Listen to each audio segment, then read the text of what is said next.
غم دلبر دلارو میخوره شربلا میبره با اون نسیمی که داره عطر گل یار آقامون میدونه این دل دیوونه دوست داره بخونه میونه. یہاں جب انہوں نے پکڑا نا پھر حضرت حسین نے 3 باتیں کہی، او ظالموں ایسے کرو، تم مجھے ارادے میرے تمہارے کیا ہیں پتہ چل گیا ہے، یا تو مجھے امیر یزید کے پاس جانے دو میں ان کی بیعت کر لوں، میں نے یہ ٹرن ہی اسی لیے لیا ہے، میں بائی پاس شام کو جا اسی لیے رہا ہوں۔ دنیا کا کوئی مائی کلال مجھے صرف اس بات کی وجہ بتا دے کہ کوفہ کا روٹ چھوڑ کے یہ شام کے روٹ پہ کیوں گئے تھے۔ اگلا سوال یہ ہے کہ جی آپ اہل سنت کے علماء میں اکثر یہ بیان کرتے ہیں کہ سیدنا امام حسین علیہ السلام نے کربلا میں 3 شرطیں رکھی تھی، کیا یہ موقف واقعی درست ہے؟ اور اسے مفتی سے لے کے نا عام مولوی تک بھی اسے نا ضرور بیان کرتے ہیں، یہاں تک کہ ایک اہل حدیث عالم نے یہ الفاظ بھی بیان کیے کہ کوئی مائی کا لال یہ ثابت کرے کہ حسین شام کے روٹ پہ کیوں چڑھے۔ ہاں جی وہ یہ جو ان کا طریقہ واردات ہے نا، یہ جو روٹ شوٹ والا ہے نا، یہ سارا یہ محمود احمد عباسی جو منکرین حدیث جو امام بخاری کو گدھا کہا کرتا تھا نعوذ باللہ، یہ اس نے یہ سارے نقشے بنائے ہوئے ہیں۔ ان کے نقشے تو ہم نے بہت عرصہ پہلے ہی ٹھپ کر دیے ہیں، میں دوبارہ ان ڈیٹیلز میں نہیں پڑھتا، میں صرف یہ جو آپ نے اسپیسیفکلی سوال کیا نا سیدنا حسین ابن علی کے حوالے سے 3 شرائط والا، اس کے اوپر بتا دوں کہ ان کو کہیں کہ وہ چھوڑا وہ کریں جو سنبھالی بھی جائے۔ اگر حضرت حسین علیہ السلام راضی تھے 3 میں سے ایک شرط کے اوپر، تو سر اس سے بڑی تو کوئی خوش نصیبی نہیں تھی آل امیہ کی، کیونکہ حضرت حسین کو بیعت کروانے کے اوپر ہی کوششیں ہو رہی تھی نا۔ تو جب وہ خود کہہ رہے ہیں کہ مجھے شام جانے دو میں یزید کے ہاتھ میں ہاتھ دے دوں، تو بڑی اچھی بات تھی۔ ابن زیاد اس وقت، میں آپ کو گارنٹی دیتا ہوں یزید کے بیعت پہ، ابن زیاد اگر یہ خط لکھ دیتا نا کہ یزید صاحب آپ کے ابا جان جس حسین سے 4 سال تک ٹل لگا کے بیعت آپ اپنی زندگی میں آپ کے لیے نہیں لے سکے نا، دیکھیں میں آپ کا ایسا گورنر ہوں کہ آپ کے ابے کے نامکمل مشن کی تکمیل میں نے کر دی ہے۔ تو یقین کریں اس سے 2-4 اور صوبوں کی گورنری مل جانی تھی، یہ اتنی بڑی کہانی تھی۔ تو کہانی میں آپ دیکھا کریں کہ لوگ سمجھدار لوگ بھی ہیں جو چور کی لنگوٹی بھی پکڑ لیتے ہیں، یہاں تو آپ نے لنگوٹا ہی بہت بڑا چھوڑ دیا ہے۔ پہلی انہوں نے شرط لکھی کہ مجھے میں ہاتھ میں ہاتھ دوں، اگر وہاں نہیں جانے دیتے مجھے مدینہ شریف واپس جانے دو، وہ بھی بہت اچھا تھا۔ بھائی نعمان ابن بشیر کو رضی اللہ تعالیٰ عنہ کوفی کی گورنری سے یزید نے کیوں اٹھایا تھا؟ کیونکہ اس کو پتہ چلا تھا کہ حضرت حسین ابن علی کو سلمان ابن سرد صحابی نے بلایا یہاں پہ، اور نعمان ابن بشیر حضرت حسین کا بڑا احترام کرتے تھے، وہ صحابی تھے، اگرچہ وہ حضرت معاویہ کی پارٹی میں تھے لیکن اہل بیت کا بھی احترام کرتے تھے۔ تو اس کو پتہ تھا کہ اگر ان کے ہوتے ہوئے حضرت حسین آگے تو یہ تو مطلب میرے کہنے پہ ان کے ساتھ سخت رویہ نہیں کرے گا، اسی لیے اس کو ہٹا کے ابن زیاد کو گورنر بنایا گیا تھا نا، ٹھیک ہے نا، کہ حضرت حسین کو ٹیکل کرنا ہے۔ تو اس سے تو اچھی بڑا بات تھی کہ حسین واپس ہی چلا جاتا۔ تو ابن زیاد یہ بھی کہہ سکتا تھا کہ سر دیکھیں میں نے اس کو کتنی شرط منوائی ہے، آپ نے مجھے گورنر لگایا تھا کہ حسین کے ساتھ میں دیکھو انہوں ایسا ڈرایا واپس جا رہا جائے، تسی ڈرے سو،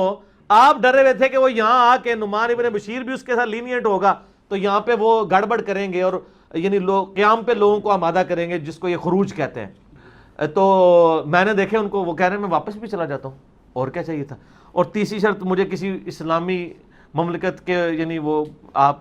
سرحد پہ بھیج دیں میں جا کے قتال کرتا ہوں، یہ کچھ بھی نہیں تھا۔ اس کے لیے تو آئے نہیں تھے، 20 بچوں کو ساتھ لے کے آئے تھے، ظاہر ہے کہ حضرت علی کے چاہنے والے تھے کوفہ میں، حضرت حسین علیہ السلام چاہتے تھے میں کچھ عرصہ وہاں پہ گزاروں، پھر وہاں سے پیسیولی ایک دعوت لانچ کروں، اور یعنی حکومت کے خلاف ظاہر ہے وہ قیام ہی کرنا چاہتے تھے، لڑائی کے لیے نہیں آئے تھے، ایک مین پاور تیار کرنے کے لیے آئے تھے۔ لڑائی کے لیے آتے تو وہ میدان جنگ والا ان کے ساتھ معاملات ہوتے، وہ تو بلکہ ان کے پاس جو آتے بھی تھے وہ کہتے تھے میں ایک مشکل راہ پہ جا رہا ہوں، دیکھ لو اگر تم نے چلنا ہے تو چلو، اور ادروائز پھر تم ابھی علیحدہ ہو جاؤ۔ تو یہ تینوں شرائط والی بات فی نفسی غلط ہے، اور یہ کتاب ہے انصاب الاشراف میں سے۔ انصاب الاشراف جو ہے وہ امام بلازری المتوفا 289 ہجری کی کتاب ہے، جو پہلے 300 سال کے محدثین میں سے ہیں، لیکن اس کتاب کی صحت کے اوپر اتفاق نہیں ہے۔ شیخ زبیر لزئی صاحب تو اپنی وفات سے پہلے اپنے رسالے میں اعلان برات کر گئے اس کتاب سے، کیونکہ ان کا موقف یہ تھا کہ اس کتاب کے اندر صرف آپ کو آل امیہ کو بچانے کے لیے روایتیں نہیں ملیں گی، بلکہ اس روایت میں تو حضرت معاویہ کو بچانا بھی مشکل ہو جائے گا۔ میں اصول برکت کے لیے آپ کو صرف ایک روایت بتا دیتا ہوں جو بلازری نے اپنی کتاب کے اندر لکھی ہوئی ہے، اور ایون مسند البزار میں بھی موجود ہے، ٹھیک ہے، کہ نبی علیہ السلام نے فرمایا، ایک صحابی کہتے ہیں کہ نبی علیہ السلام کے سامنے سے ایک اونٹ گزر رہا تھا، تو نبی علیہ السلام نے فرمایا اس اونٹ پر بیٹھے ہوئے پہ بھی لعنت، اس کے ہانکنے والے پہ بھی لعنت، اور اس کی مہار پکڑنے والے پہ بھی لعنت، ٹھیک ہے۔ اب مسند البزار میں ان تینوں کے نام نہیں، بس اتنی روایت لکھی ہے، اور یہ روایت مجمع الزوائد میں امام حیثمی ابن حجر اسقلانی کے استاد نے بھی لکھی ہے۔ میں ان اماموں سے پوچھتا ہوں یہ آپ نے دین کی کون سی خدمت کی ہے یہ روایت لکھ کے، کہ آپ کتاب روایت یہ لکھ رہے ہیں کہ اونٹ پہ بیٹھے ہوئے پہ بھی لعنت، ہانکنے والے پہ بھی لعنت، اور اس کی مہار پکڑنے والے پہ بھی لعنت، اور حدیث ختم۔ بتائیں نا کون ہے وہ بندہ، تو چھوڑ، تو بلازری نے بتا دیا نا کون ہے، ٹھیک ہے۔ تو ہم کوڈ ورڈ میں آپ کو بتا دیتے ہیں، وہ اونٹ کے اوپر امیر شام کے والد محترم بیٹھے ہوئے تھے، اور اونٹ کو ہانکنے والے جو ہیں وہ امیر شام خود تھے، اور مہار پکڑنے والے امیر شام کے ایک بھائی تھے۔ تو یہ بلازری نے لکھا ہے، تو آپ ٹھیک لے لیں بلازری سے، یہ اور بھی بہت کچھ لکھا ہے اس نے۔ تو شیخ زبیر صاحب جو ہے نا پھر اس لیے کہتے تھے کہ اگر بلازری کی کتاب انصاب الاشراف سے اس طرح روایتیں لینا شروع کر دیں گے نا ہم، تو ہمیں پھر ابھی تک تو ہم کا دفاع صحابیت کی وجہ سے کر رہے ہیں، پھر معاملات کچھ اور نکلنے شروع ہو جائیں گے، ٹھیک ہے نا۔ تو وہ جو ایک رافضی بیٹھا ہوا ہے امریکہ کے اندر، کیا نام ہے اس کا؟ نہیں وہ نہیں، حسن اللہ یاری، ہاں، تو اس کی آپ ذرا ویڈیوز دیکھیں نا، وہ یہی ساری روایتیں بلازری سے ہی لا کے دکھا رہا ہے نا، اور وہ اہل سنت کے ائمہ کا مذاق اڑا رہا ہے نا۔ مجھے لوگ کہتے ہیں حسن اللہ یاری کو جواب دو، میں کیا جواب دوں اس کو، ٹھیک ہے، میں جواب دوں گا تو آپ میرے پر 295C لگائیں گے، آپ لوگ جواب دینا۔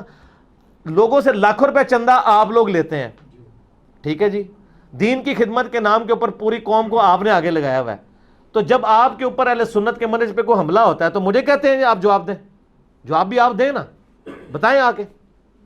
تو یہ سب فراڈ ہے، بلازری والی آندہ کبھی بیان بھی نہ کرنا، یہ 3 شرائط والی، اس کتاب سے ہی جان چھڑا لو تو زیادہ بہتر ہے، ٹھیک ہے۔ تو یہ کتاب فراڈ ہے۔ اس کے علاوہ تاریخ دمشق میں بھی باقی جگہوں میں موجود ہے۔ شیخ زبیر صاحب نے اپنی کتاب جو فضائل صحابہ میں نا یہ روایت لکھ کے نا انہوں نے لکھا کہ حلال بن یصاف تک اس کی سند صحیح ہے۔ حلال بن یصاف کا واقعہ کربلا میں ہونا ثابت نہیں ہے، اس زمانے کا آدمی ضرور ہے وہ، لیکن انہوں نے اپنی جان چھڑائی، انہوں نے لکھا کہ سند اس کی صحیح ہے الا حلال بن یصاف، اور یہ ان کا پرانا موقف تھا۔ بعد میں تو انہوں نے مرنے سے کچھ مہینے پہلے الحدیث رسالے میں لکھ دیا کہ انصاب الاشراف کا اپنے مصنف سے ہونا ہی ثابت نہیں ہے، لہٰذا تو وہ اب میں مکتبہ اسلامیہ سے کہوں گا سر وہ فضائل صحابہ میں جو آپ نے یہ کہانی لکھی ہے نا 3 شرائط والی حضرت حسین کے چیپٹر میں، وہ کاٹ دو، وہ تو شیخ زبیر صاحب وفات وقت توبہ کر چکے تھے، اونٹ تک چھاپ رہے ہو،